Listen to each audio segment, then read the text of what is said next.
No matter who you are, where you are, what your choices have been, and what karmic timelines and contracts you have journeyed, the light is calling for the reunification of all aspects of life in this realm now.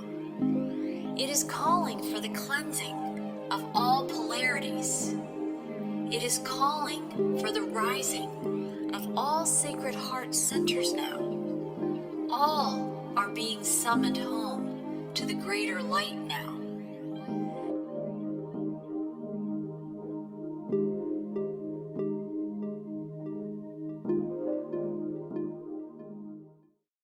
Hi, and welcome to Whole Soul Mastery's Live Well, Live Whole podcast series. I'm Marie Mohler, and I'm an author, intuitive, and a messenger of strength and grounding and inspiration and rising in these times. And I'm back again today with Jonathan William, and we are going to go on some adventures. We always do in these podcasts. We really trust Spirit to lead and guide this conversation. And that alone is kind of a teaching and a message for our listeners who are tuning into this podcast, because we trust that we're being led, right? We trust that there is like a higher living life force, spirit, divine guidance that's guiding both of us, and that what needs to come through this podcast today will. But I wanted to seed our conversation with something that's been in my heart the last few days, and even this morning, it's been with me before we got on camera here, Jonathan, is this energy of tests of faith and even a crisis of faith, a crisis of the spirit right now.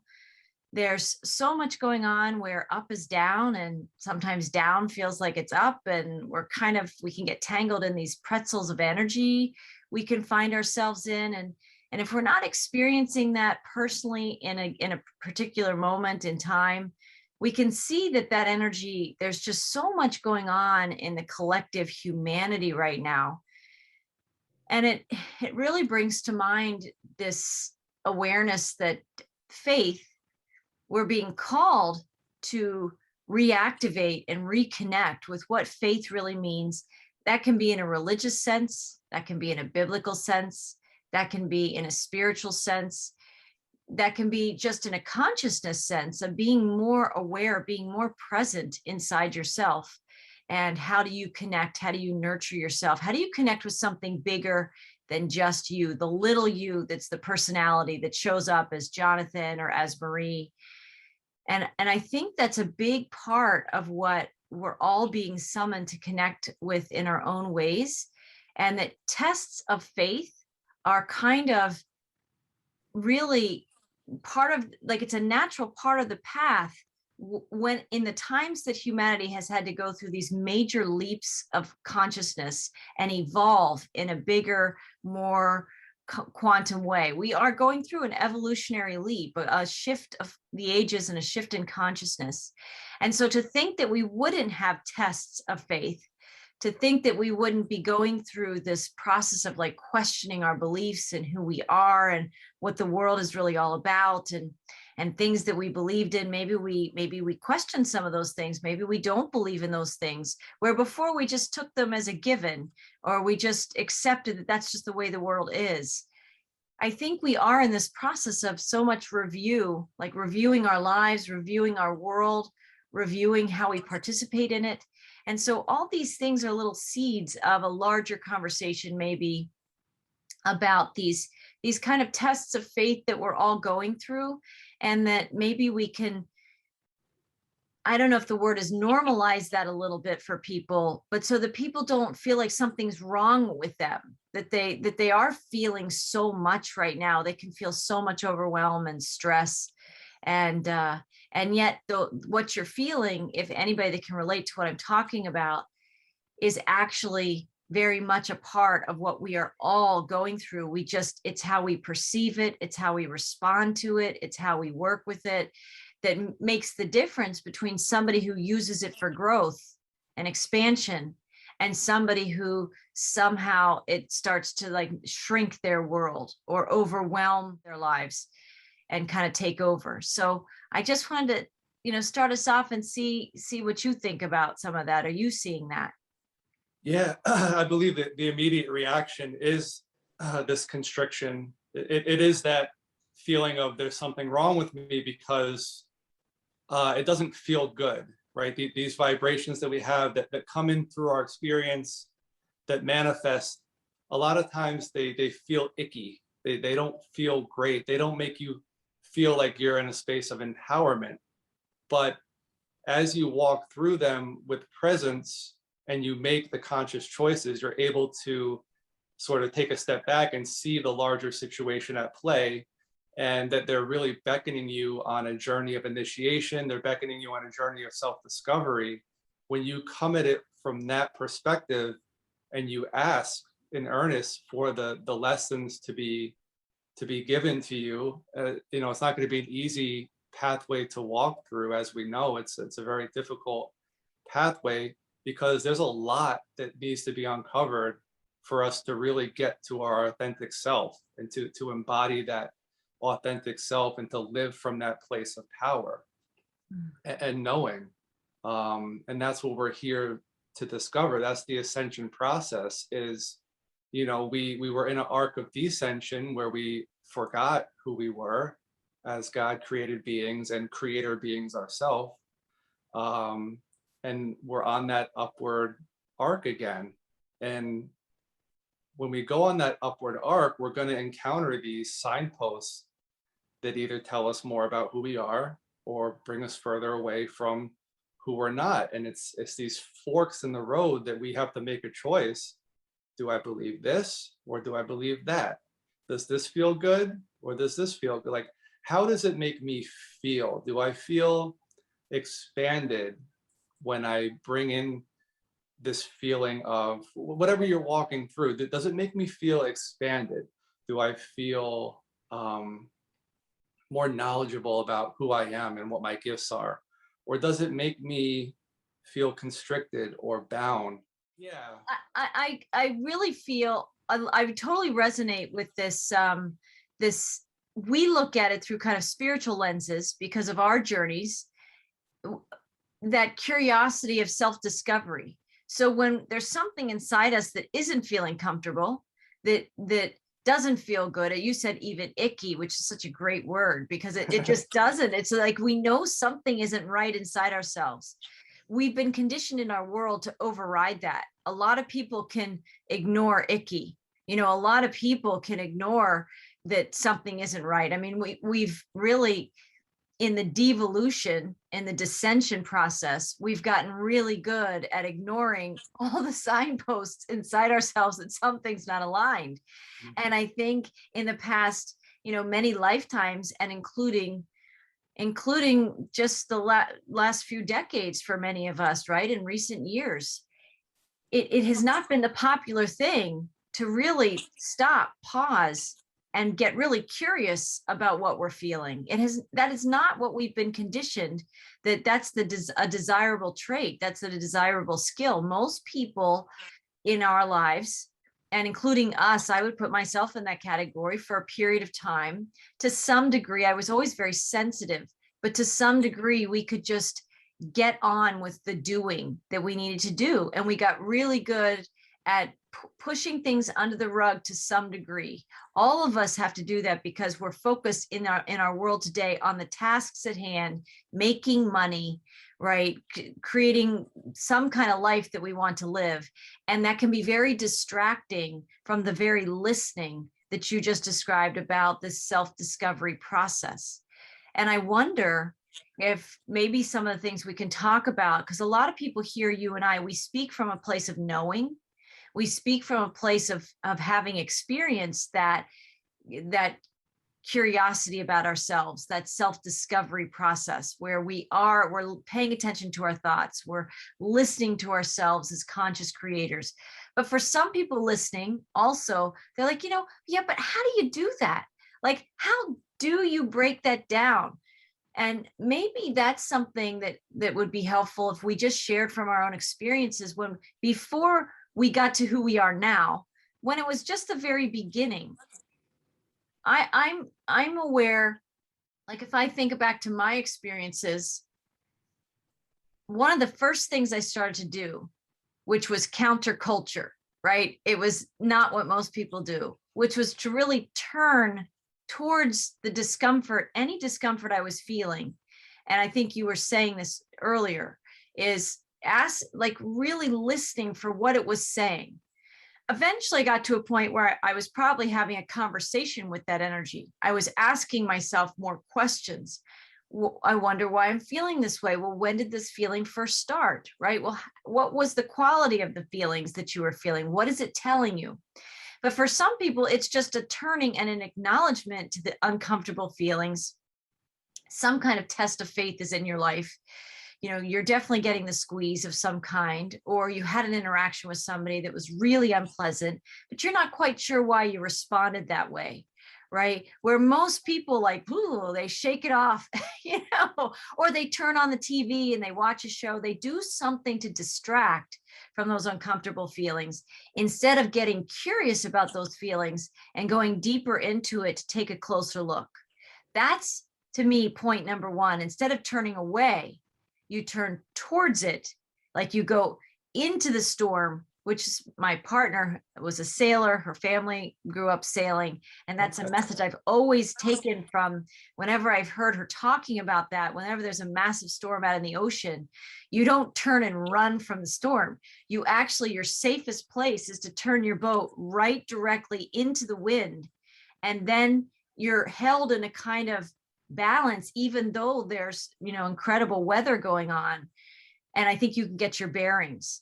I think that's a message for us right now, is that in the storms of our lives, in these tests of faith, that is really was one of my steps, number one, that I intuitively felt, no matter the culture around me, even though my parenting and other things might have modeled distraction as a coping mechanism, I was too sensitive to really ignore things. But I didn't explore them like we're talking about until I got more onto the path of my spiritual journey. But asking the feeling more questions is kind of like a step 2 or 3. The first step really is turning into the wind, turning into the storm, into those feelings, and looking straight at it and acknowledging it, and not trying to run from it, saying, oh, look what we have here, right? What am I feeling right now? How am I feeling it? And just letting that come in a safe space that you can create for yourself. I'd be curious what that experience was like for you. Yeah, it's really to turn inwards instead of looking for the outer distractions or looking for the outer symptom control. You want to just, it's uncomfortable, so our immediate reaction is to make it go away. And society as a large has been very apt at giving us options for making these things sort of disappear, or to mask them, or to distract you from your own inner innate intelligence, right? So when you look inside and you ask, what is being communicated to me, you're asking your higher intelligence, the intelligence of your energetic body. You're asking the grander you, hey, like, you're sending me a signal here.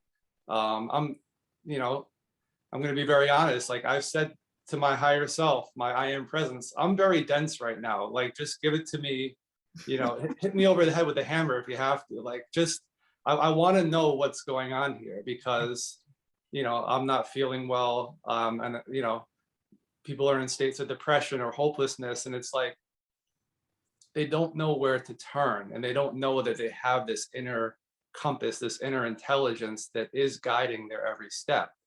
But it does come with a level of trust, a level of communication, a level of willingness to take these feelings and transform them into healing, right? From feeling to healing. And I do walk people through how to do that, because that's a journey that I've walked myself, and I continue to walk. I mean, we're on these evolving journeys, right? But in my 8 pyramids of presence, I took these feelings, I took these experiences that I went through on my path to self-discovery, and laid them out in a way that people can follow very straightforward. and it gives language to what they may be going through that they may not be able to identify in such a way because they haven't developed that language yet. But I teach people how to get in touch with that inner intelligence, the innate, and to form a relationship with your creatorship, to reform that alliance between you and yourself. It's really, I believe we're all after the same thing, and it's really to know who we are and to find our place as creator beings and bring the gifts that we have to the world. You said so many things that I really resonate with, that relationship with creatorship, but also those feelings of hopelessness and challenges and the distractions that we've trained ourselves, like our world culture has trained us, and then we've stepped into that in our own conditioning. And then it is a process of discovering even those patterns that we've set up for ourselves that from the outer world is kind of it's an unspoken healthy coping strategy to distract. I mean, I think our world reinforces us to distract ourselves. And yet, really, I think the crisis of faith, this crisis of spirit that's going on, is that we spend all of our time to not know ourselves because we employ these distractions, this distraction methodology in our lives. And it's largely unconsciously for many people, right? The irony is that we spend a lot of our lives distracting ourselves from ourselves so we don't have to know ourselves. And the crisis that's coming and that many people are feeling, that's kind of cracking open in their life in some way in these times, is that the crisis of faith is really not knowing self, not knowing our soul, not knowing our connection to something bigger than who we think we are.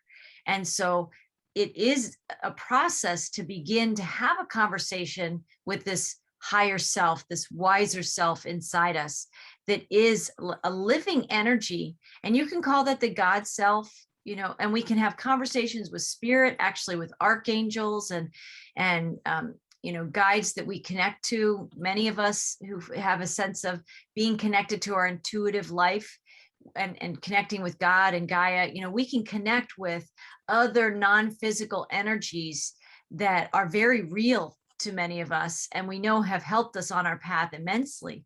But for some people, it's a beginning step just to recognize that there's a wiser, deeper kind of soul presence inside you that wants to partner with you.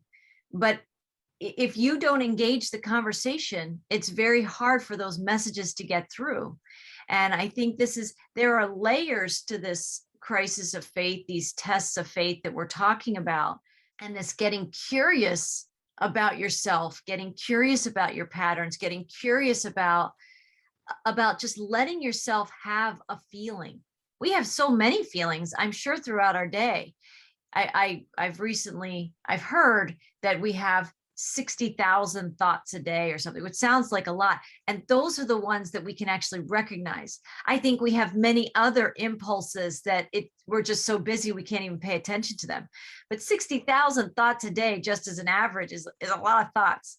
Well, I wonder if it's interesting that people focus on thoughts, how many thoughts we have a day, but how many feelings do we have a day around those thoughts? And as I think you and I are both, I would describe myself as more empathic. I was fairly sensitive as a child. I didn't always have this language. It was something I had to go on a discovery process about, to retrieve this understanding of myself as an empath, as an intuitive, as a sensitive.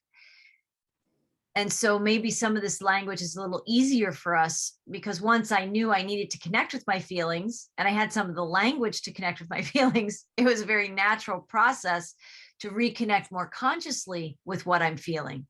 For some people, it's a foreign language. It's literally a foreign language to them. And I think it's a foreign language for many people because we've gotten so good at living in this 3D earth the way that it's been. And maybe I just want to make this one more point, and I'd love to hear what you are feeling about some of what I'm sharing, is that it's like if the 3D world which to people listening to me is just the world that we've known it. Go into your history books and we can call that the 3D world or the matrix, right? The 3D matrix. But that world, it's like that has been our kindergarten to college and then maybe our PhD. So let's just consider all of humanity basically has their PhD in being human in a 3D earth, in a 3D world. And now we're at this precipice of change, which is bringing up these tests of faith, like this crisis of spirit, this crisis of spirituality. And it's like we're being summoned to leap from this precipice where we have maxed out our toolbox of all the things we do to cope here in this realm. And we're now like entering preschool or like kindergarten or first grade level of this whole new realm of consciousness.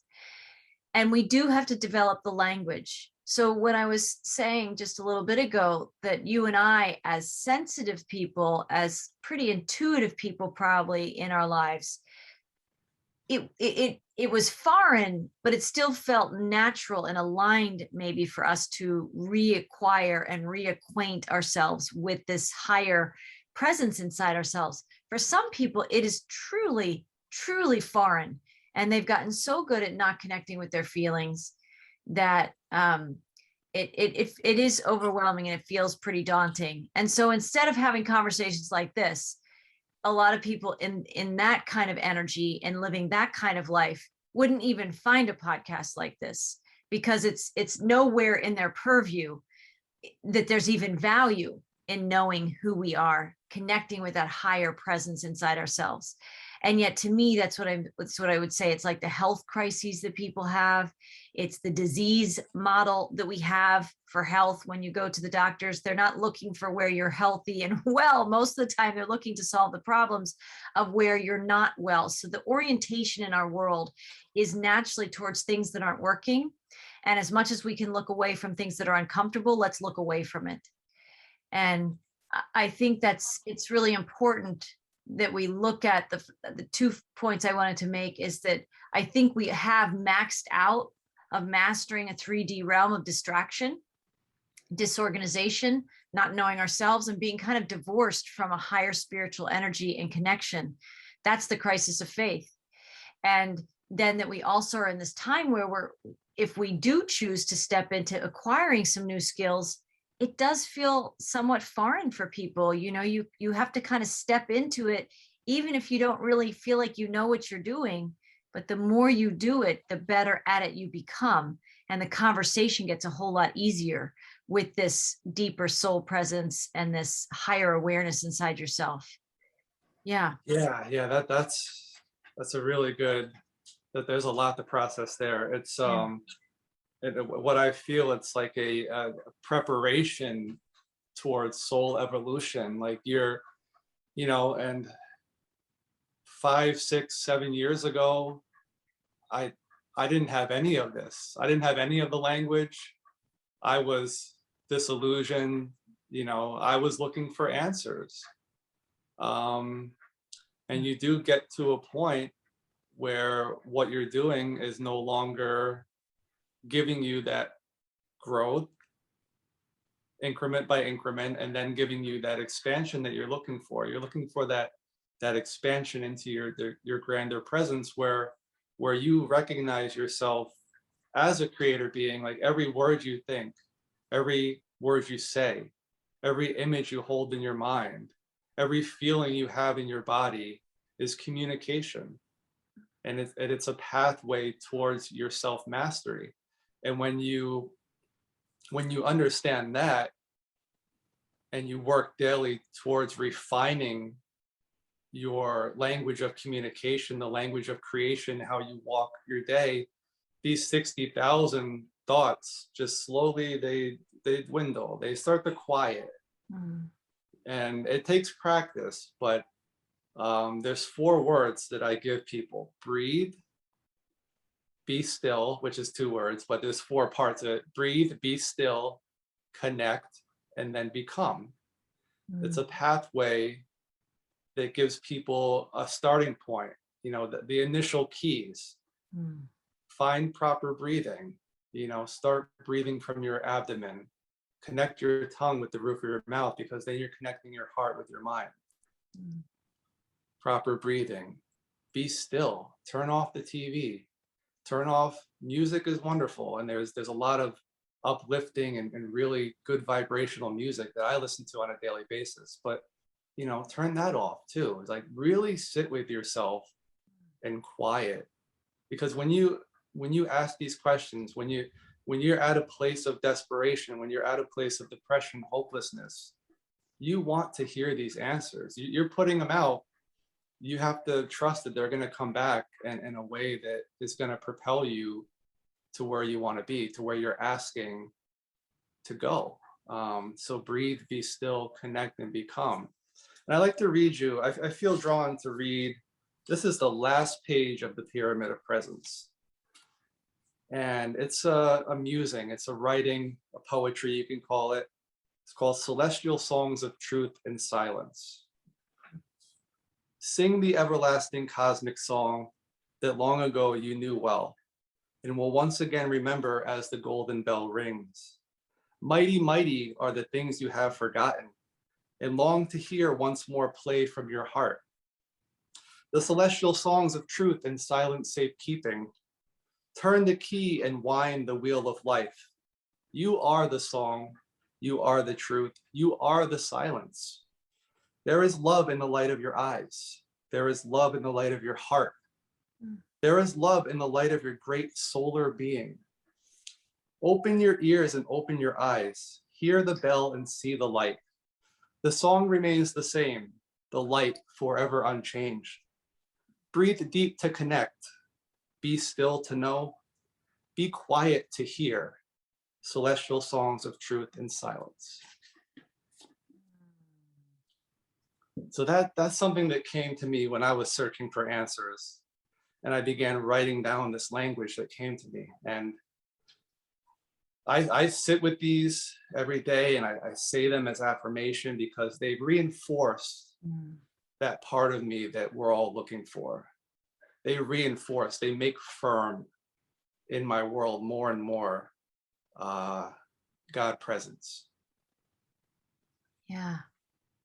The words, the power of words is something that we're also awakening to. Really, many on the path already have tuned into this, but that our words are, like you just said, you've said this before, that our tongue, when we put the tongue on the roof of our mouth, it connects our heart with our minds, right? It connects, it's that bridge, and we need our tongue to speak and to form the words.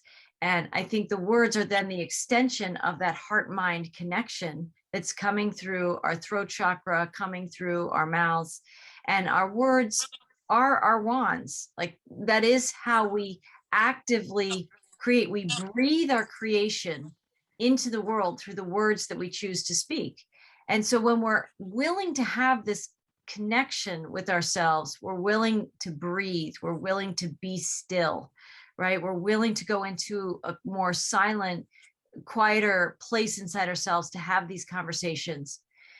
That then begins to manifest outside of us. And we are building a kind of spiritual scaffolding, a support system, a new foundation from which to see and move and be and breathe in our lives that's different than the previous versions of us that we've been. So I also remember in my awakening journey, and I'm still in it, right? We're all still in this process of expansion. But I do remember when I started to learn that our words have power. They're not just words, right? And people don't just, it's not just like something that it's like a flat conversation. No, they're actually not just words, but they're a creation, every single one of them.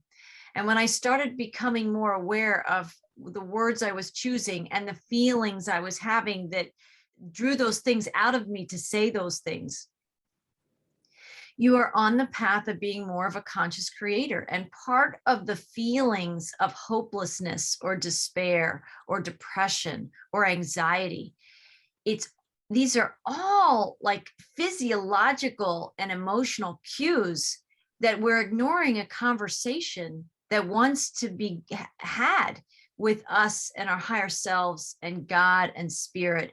Whatever anybody's language is, there's a bigger conversation that wants to be going on. And when you do finally open the door to that conversation, it's amazing the relief that happens. I got a tremendous amount of relief when I could feel myself being called to have these deeper conversations, first with myself, and then with my guides, and then a deeper relationship with spirit, and a deeper relationship with God or source, creator, being. And it's amazing how soothing it is when we just stop fighting ourselves and resisting the conversation that is always inviting us to engage with it. And I think the feelings of the depression or those low vibrational emotions that many of us can relate to, it is a symptom of the spirit that we're not shining.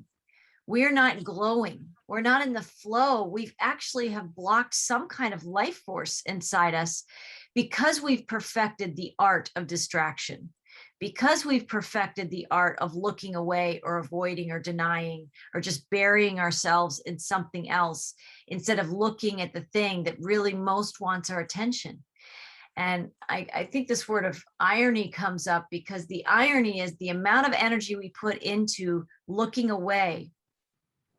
And then we end up feeling low or depressed or just lacking life force in some way. If we would just turn to it, it actually opens the portal, energy rushes in.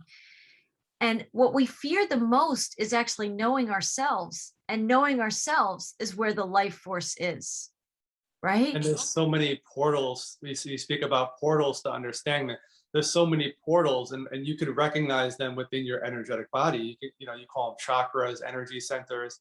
And this is where I have identified particular energy signatures within the chakras and working with the specific color flames, the sacred flames. And that's where I give people the tools to introduce color, to introduce vibration, sound, word into these portals, right? It's like having a portal, like you said, a portal of communication to higher aspects of yourself. It's a pathway, and you could form that relationship with each chakra. And as you do that, you're understanding more about yourself. You're clearing these channels, and you're refining and opening and amplifying these channels.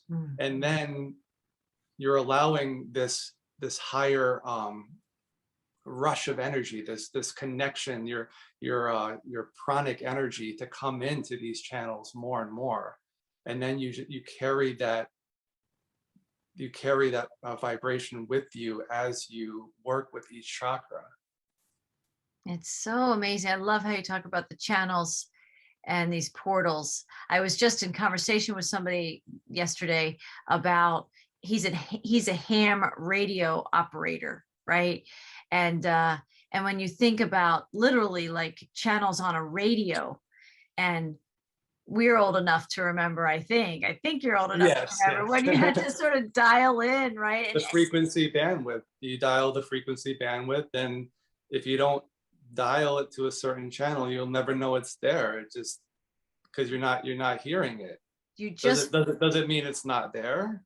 Right. No, it's just there, but you're just not dialed in. You haven't made that conscious turn of the dial to get it to that channel. That communication system. And in this way, we are the radio system. We're the system of communication that is trying to communicate more holistically with all of us. So in this metaphor, if we're the radio, that, we might be accessing one or two channels of ourselves, which is our mind, our degrees, some of the experiences that we've had. But, out of 100 channels, 3 or 4 might be turned on, but there's like 96 that we're not listening to, right? And I think in this time, our higher selves, that deeper soul presence inside us is saying, all of us want to be in communication, right? The all of us, the allness inside us, that deeper presence inside us. And your book is a pyramid of presence. And so, you have these beautiful tools that really do help people facilitate a deeper communication with themselves and kind of walks them through that process. Do you have your book in front of you? I have yours I do, yeah. at my desk, but yes, this is Jonathan's book, Pyramid of Presence. And it's really beautiful how you wrote it so you're already in conversation with them. You don't leave things out. They can literally walk through exercises and meditations and insights, things that you give them in a kind of step-by-step fashion where it feels safe to learn this language. You're giving them a language. You're giving them at least a method of communication with themselves. This is part. And it's, and it's steady, and it's in a purposeful progression that builds people up on a gradual way that's not going to be overwhelming, because I don't, teachings can be overwhelming, but it's not about running through it from start to finish as fast as you can. It's really taking your time. And if you come across passages in the book, or if you come across quotations, I invite you to spend the whole day there. If it really resonates with you, spend the whole day, read it again, dissect some of the words, right? Because I speak about the power of the spoken word. I mean, in the word light, you can take each letter of the word light and you can break it out into new words. There's like this endless communication that once you dive in and realize that it's there's no limit to how you can express and how you see the power of the spoken word. So light, love's intelligence gathered harmoniously together. If you sit with that, love's intelligence, look at each word, sit with the vibration of each word. So love is intelligent. Love has an intelligence of its own. So seek love and you seek answers. You seek knowledge, wisdom, intelligence. Love's intelligence gathered, magnetized, gathered. You want it to be saturated and concentrated.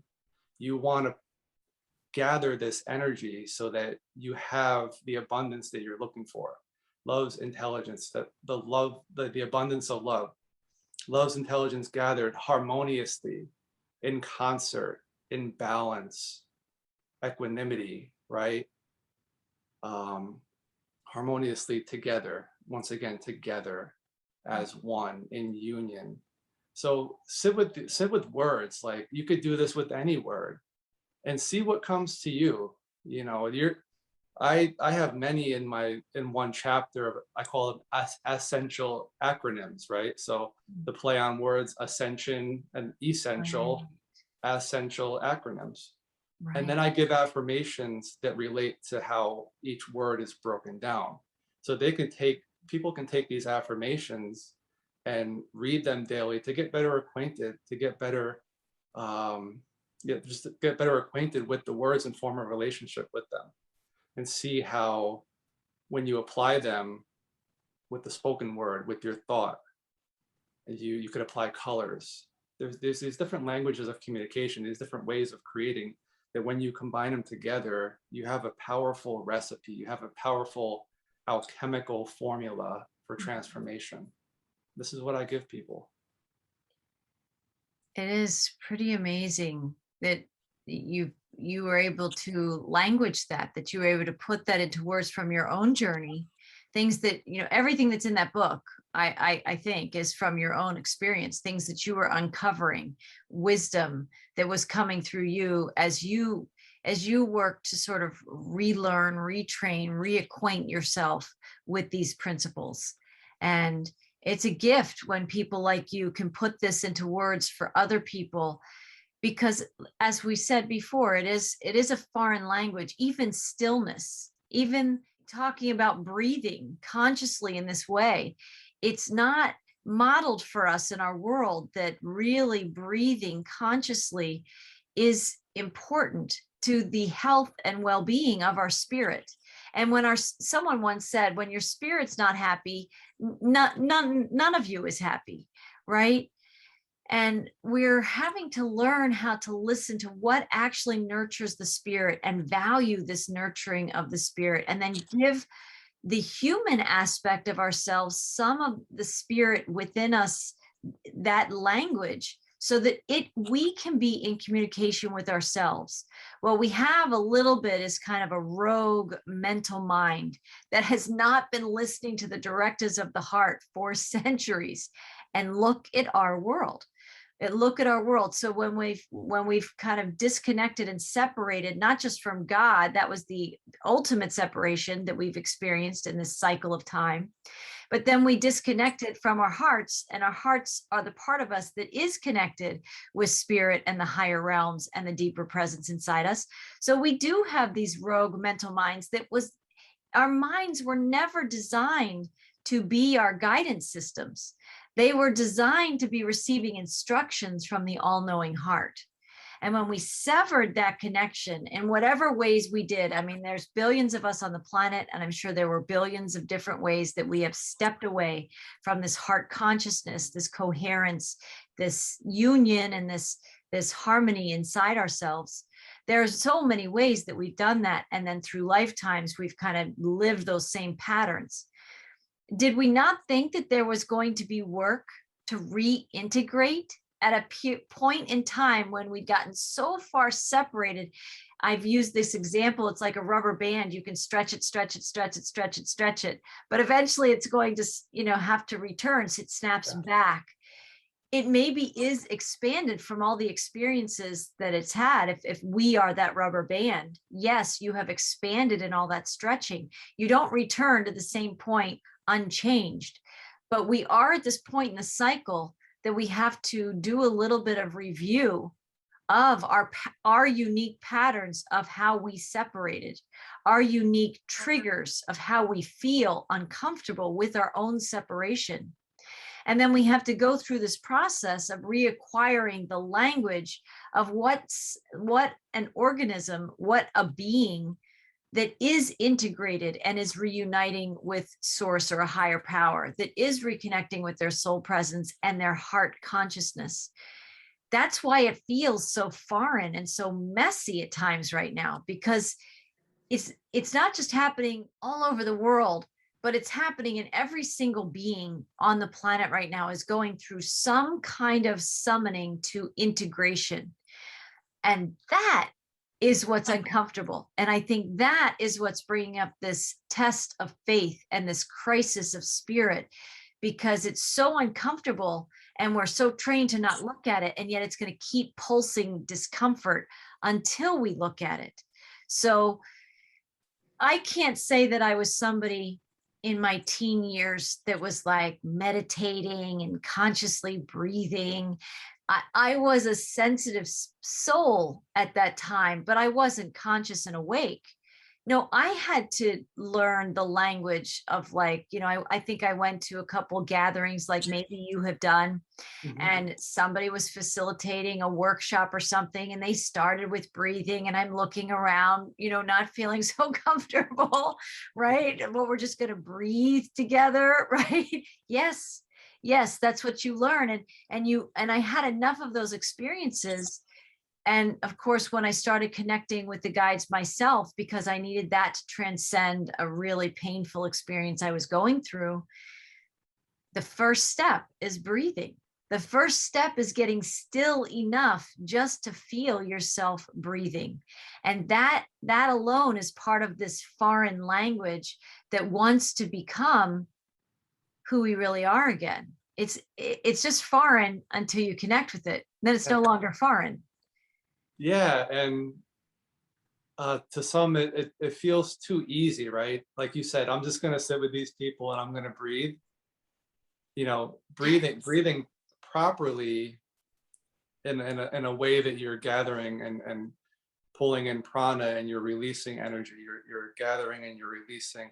If you're doing that in a purposeful, constructive way, yes, it is simple, but it's something that we need to be reacquainted with on how to do properly. Because if you're not breathing properly and you come up against a situation that's anxiety ridden or challenging, you're probably going to hyperventilate, or you're going to avoid that situation because your body can't physically handle that energetic experience because you don't have a reservoir of energy built up from proper breathing. And if you carry that proper breathing through your entire day and you carry it through that situation, if you encounter that situation and you're still breathing properly, if you're still focusing on that breathing, you're going to walk through that with balance. You're going to walk through that, you're not going to have that beating heart, that fast beating heart, because your body is signaling to you, hey, I need more oxygen. We have to pump more oxygen because this is a threatening situation. This is anxiety. This is something that I'm uncomfortable with. But if you have that as a basis, right? Breathing is so fundamental to have as a basis, and it is very simple. And I've said before, spirit works in very simple ways. They will give you very simple, straightforward guidance and ways to work with energy, ways to uncover things about yourself. It's not going to be convoluted or complicated. And this is where we have a hard time trusting, because we're always told that, I have to gather knowledge, right? I have to go study and I have to memorize and I have to do this and that. If I don't have all this knowledge, then I'm not going to be prepared. Preparation is more about being in tune, especially proper breathing, knowing the power of your words, knowing the power of your thought, rather than memorization. You're not going into a test and taking a multiple choice exam, right? So it's so beautifully said. And everything that you just described, it's like we've been oriented that what we need is outside ourselves, that we have to go acquire, and we don't have enough. We don't have the things that we need. And that's also that up is down and down is up, kind of when we flipped from unity consciousness into separation consciousness, everything that we knew ourselves to be before was outside of ourselves, as if we were lacking it, as if we didn't already have it inside ourselves. And part of this conversation is seeding into our listeners' consciousness that your heart consciousness is connected with that allness of you, that part of you that is connected to almost like a universal internet, like the universal mind, right? The oneness that we are, that through the heart's consciousness, we can connect with any being, any insight, any intel, any intelligence, any skill or tool, anything that we need, we can tap into that. And then we can go through this process of remembering. And so I think a lot of what you're talking about and that I'm talking about is the breathing. And when you're breathing prana, and prana is more than merely oxygen. It's got a universal, it's got a divine energy inside it that is more nourishing than just simply oxygen is. So when you breathe consciously in this way, you're being fed with a more fortified energy. It's a higher light-filled, life force-filled energy.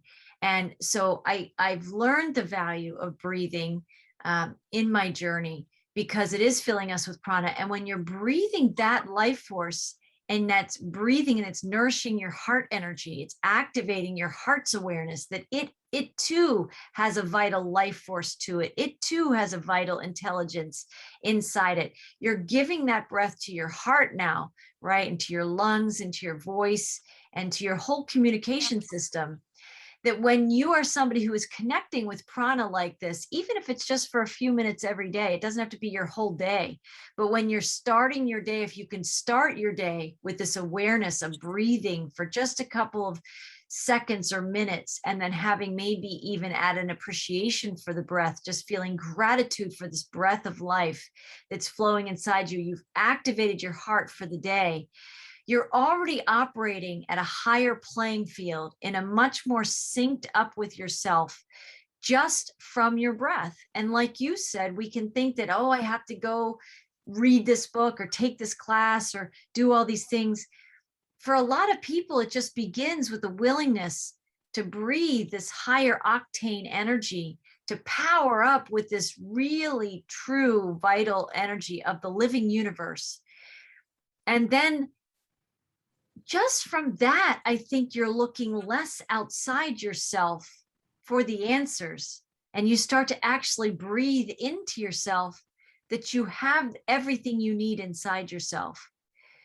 And then when you have what we're talking about, along with a book like what you've written, sharing those experiences, but parceling those insights for people where they don't have to, you know, eat the full course meal, right? They don't have to, like, oh, I have to hurry up and rush through the book.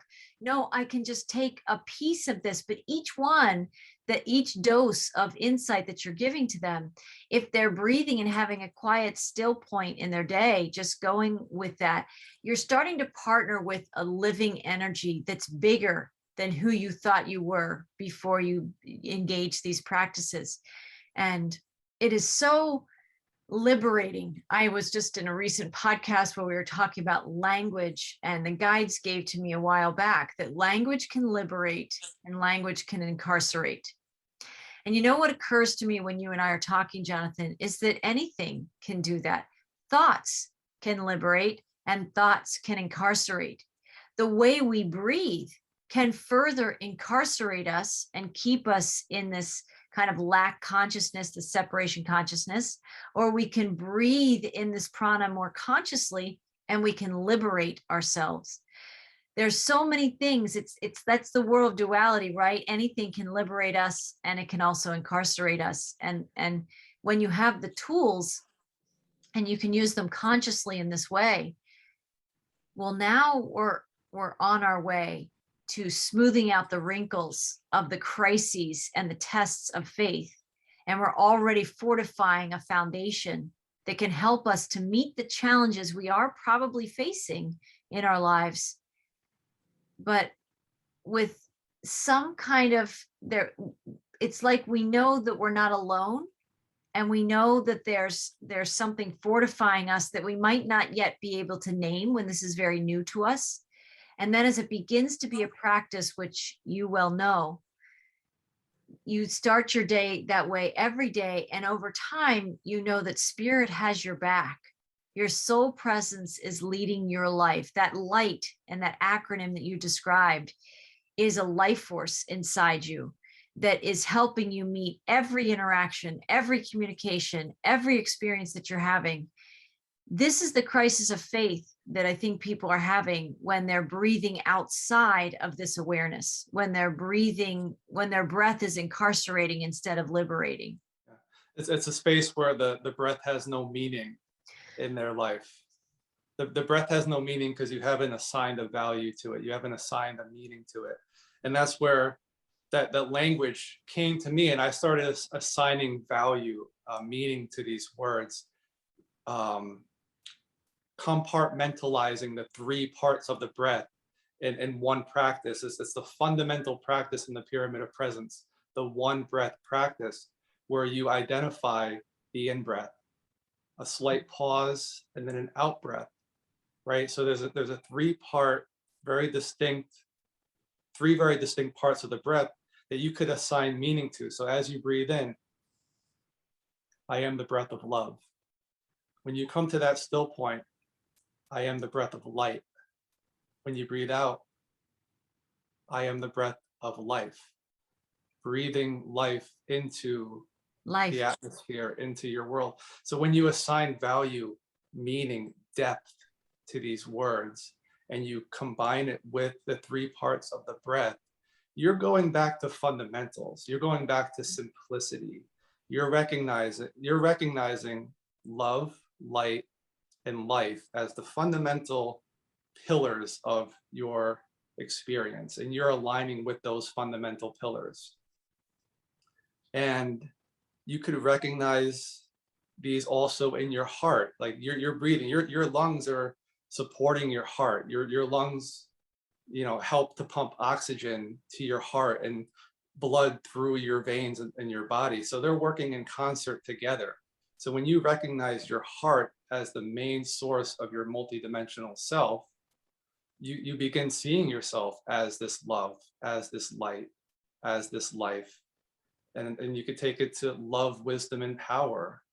And you could assign meaning to those as well, and see those as fundamental parts of your heart. love, power, and wisdom, the pink flame, the blue flame, and the yellow flame of illumination.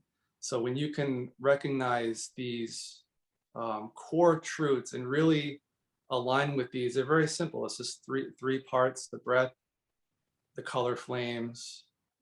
It's working with these daily that you really begin to form that relationship that's very fundamental to who you are. That was just, there's a frequency to what you're describing. There's a frequency in everything, but there's a frequency. I'm tapped into the frequency in your words. And when you begin to be the one who's the connector, those separated parts where the in-breath, that pause, and then the out-breath, they were very separated things, just like most of our lives are consistent with the separation consciousness we've been living in for thousands of years as a humanity. But when we begin to give value to things connecting again, right? Two things working together synergistically and in harmony again, we're the ones who are weaving ourselves back together again, right? If we were the Humpty Dumptys of this world, we are putting ourselves back together again. And then as we each do that, then we're kind of linking arms and we're coming together in a unity consciousness. But we're the ones who have to say, oh, the in-breath and the out-breath are actually connected, right? They're all part of one breath. They're all part of one energy. I'm that oneness of energy, right? You, Jonathan, are that oneness of energy. And you begin to see that reflected in other people instead of the separation you were seeing through the same eyes, but with different lenses looking through those eyes before. And I do think we are the ones who are manually, in a way, reconnecting. When you connect with the breath and you connect with your heart and you're connecting with spirit, and then some people go beyond that and they connect with the higher power. They might connect with the earth and Gaia, all these frequencies.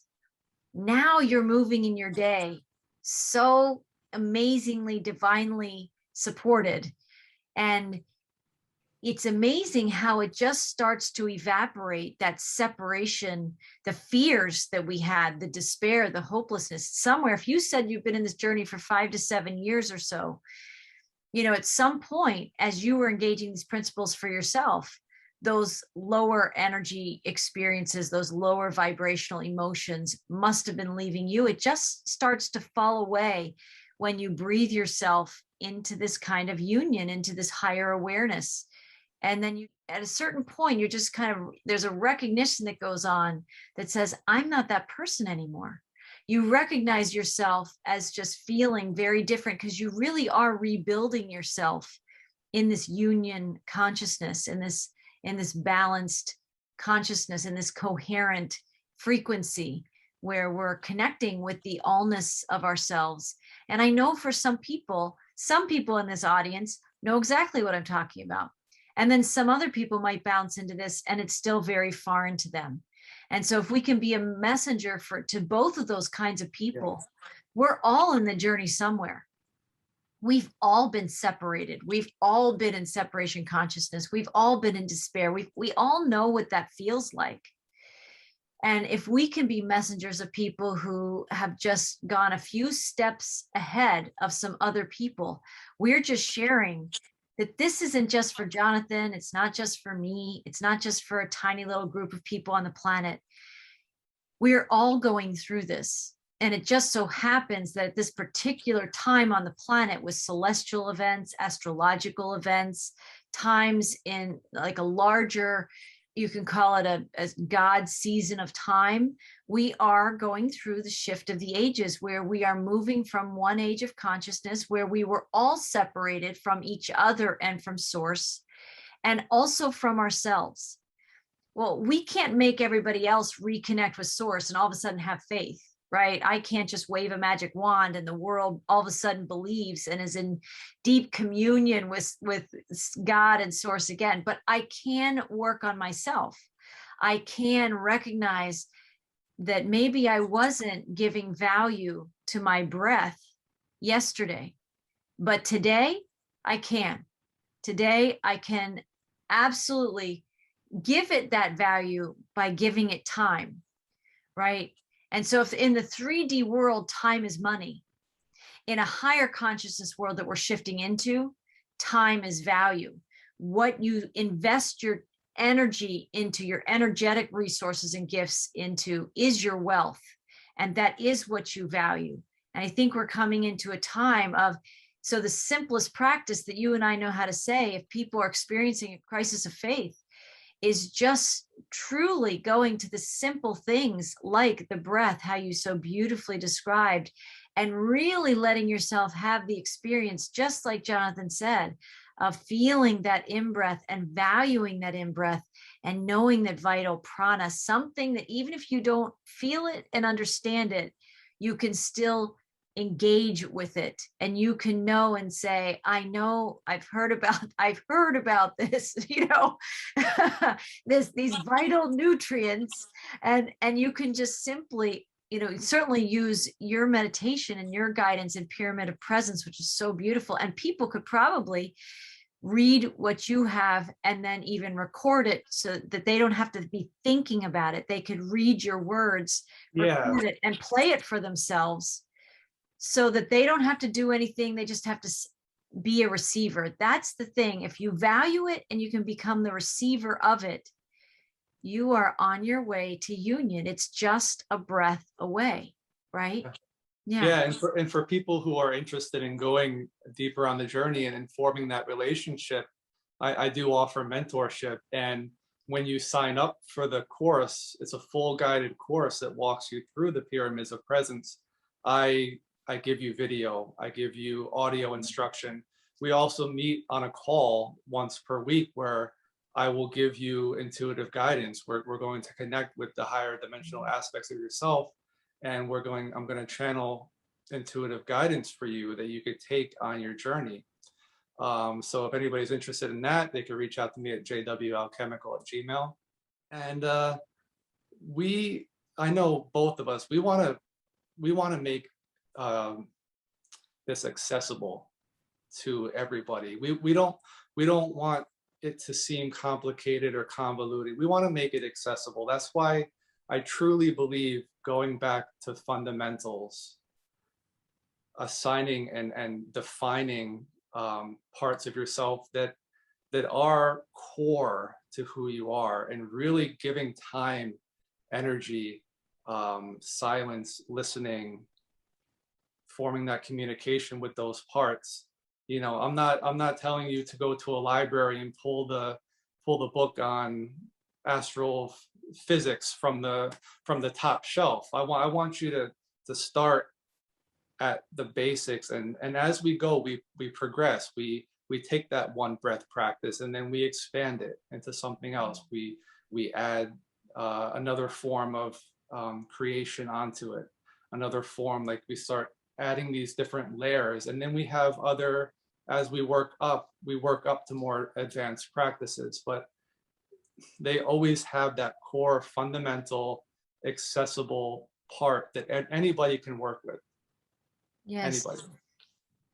And like you said, they are accessible, and by the time you get to maybe some more advanced practices or tools, the inner knowing is already activated inside you. So even if it's something that your mind would say, I don't know this, I don't know what this is, your soul presence reminds you and says, we know everything. Not from an egoic frame of mind, but from a heart space that's actually true. So my language of what you just said is that we really do go on a journey of remembering. We really do go on a journey of remembering the things inside us that we already know. And when you have this facilitation, that you have somebody walking with you across that bridge from what you are to what you know you already are, but you're destined to become simultaneously. You already are it, and yet we're in this process of becoming it again. To have a mentor like you, Jonathan, walking with people in the journey and giving them these, I call them parcels of energy, giving them these doses of things that they already know, but you're right there next to them. That's the role of the mentor in the hero's journey that Joseph Campbell identified. It's somebody who is believing in the higher version of you and is going to know that in all the ways and times that you are forgetting.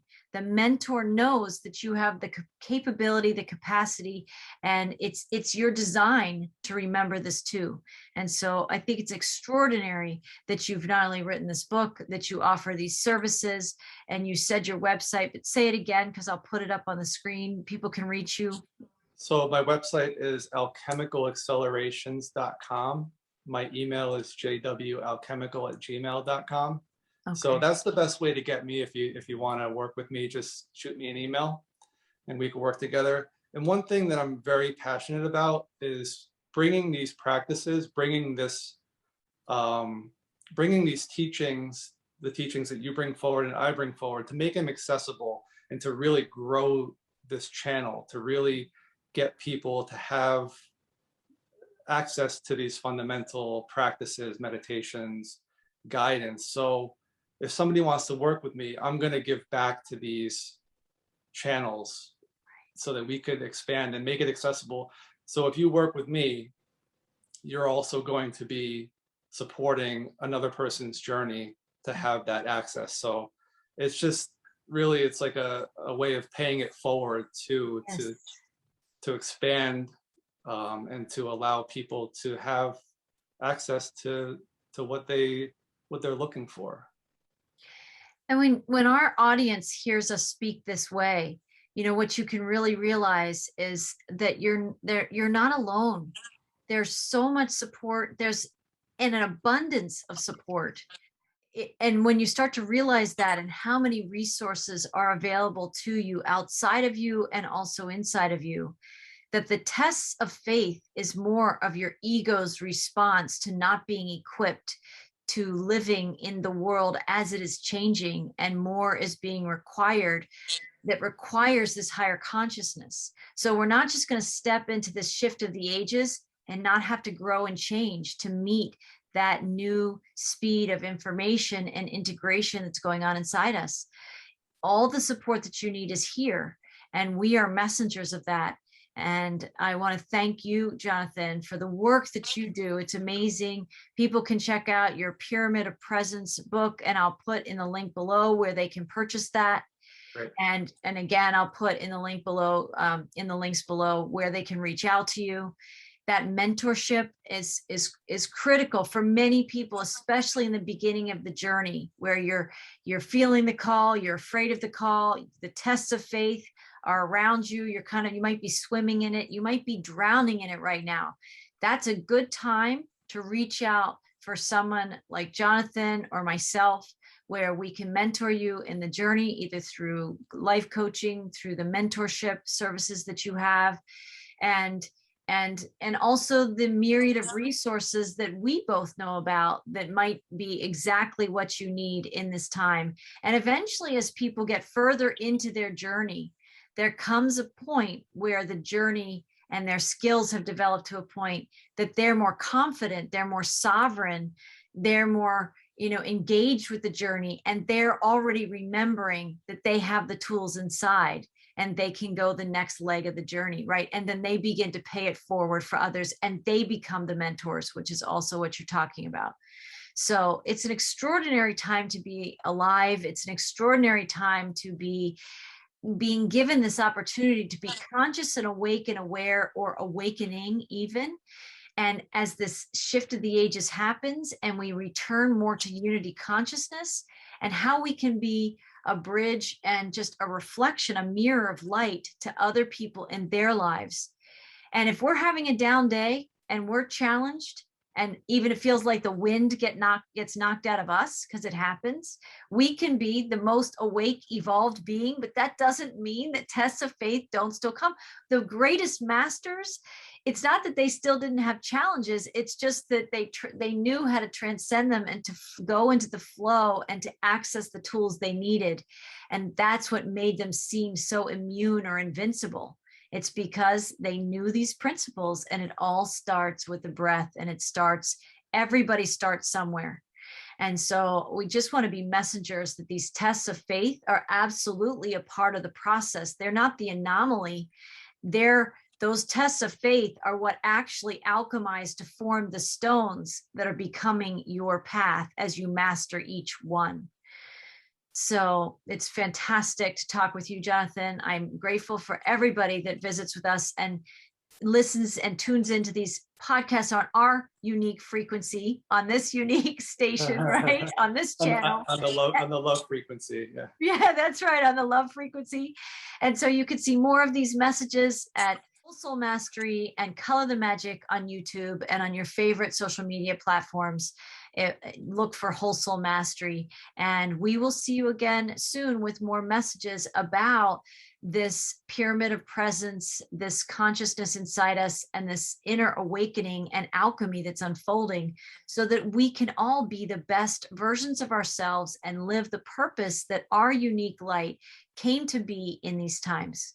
We'll see you next time. Blessings, everyone. Blessings. Namaste.